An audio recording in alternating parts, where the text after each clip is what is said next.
take a look at some more angles and see how we can generate more interesting identities between arc measures and angle measures. So imagine that I have a tangent line that intersects with a secant line. So remember, a secant line is just a line that actually crosses the circle at 2 points. Well, then we actually produce an angle here. I'm calling it angle 1. And we can ask, well, how do we find that angle? Well, in some sense, if you think about it, it's going to somehow relate to this arc, but also it's going to relate to this arc as well.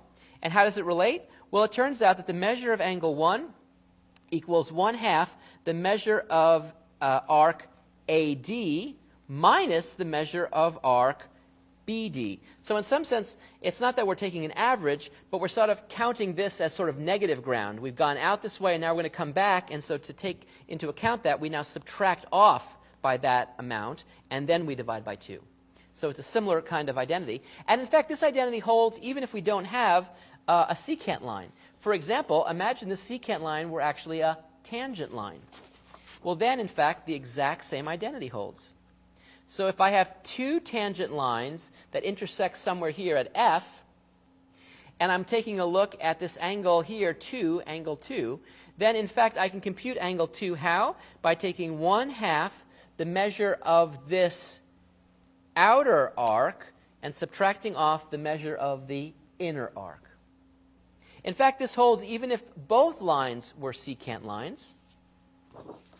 For example, suppose I have these two secant lines that intersect at L, making an angle that I'm going to call 3.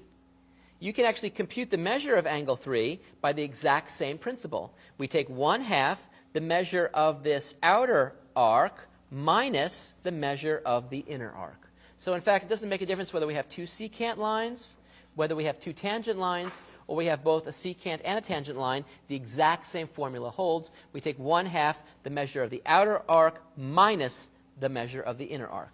Let's take a look at an example together. So for example here, our mission is to find the value of x. So find the measure of that angle. How do I do that? Well, I know the outer arc is 120. I know the inner arc is 50. And so x is going to equal 1/2 the measure of the outer arc, 120, minus the measure of the inner arc, which is 50. And so what does that equal? Well, that equals 1/2 of 70, which equals 35. And so this angle right here is 35 degrees. So you can see how easy it is to actually use this formula once you realize exactly its significance. Let's try one last example. See if I can stump us. So we're given this picture here. We're told that these two lines are tangent. So one line is tangent to the circle at P.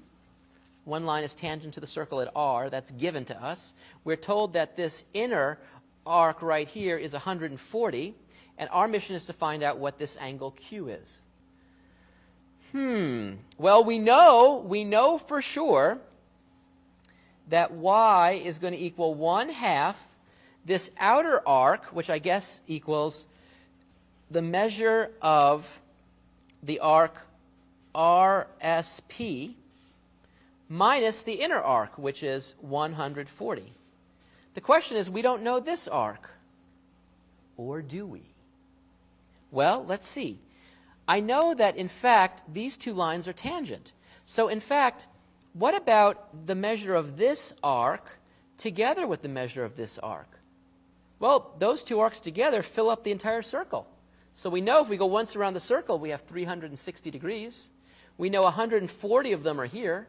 So if we take 360 and subtract 140, then we know exactly what the measure of this arc is. It has to be 220. Isn't that neat? So since we have two tangent lines, there's no extra sort of arc left over.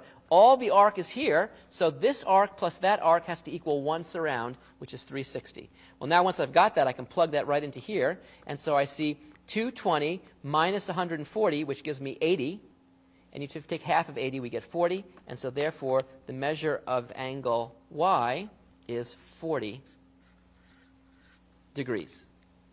So that's really cool. You can see how we can extend the notion of angles by looking at various things, including secant lines and tangent lines, and we can actually find those angles if we know the measures of the corresponding arcs.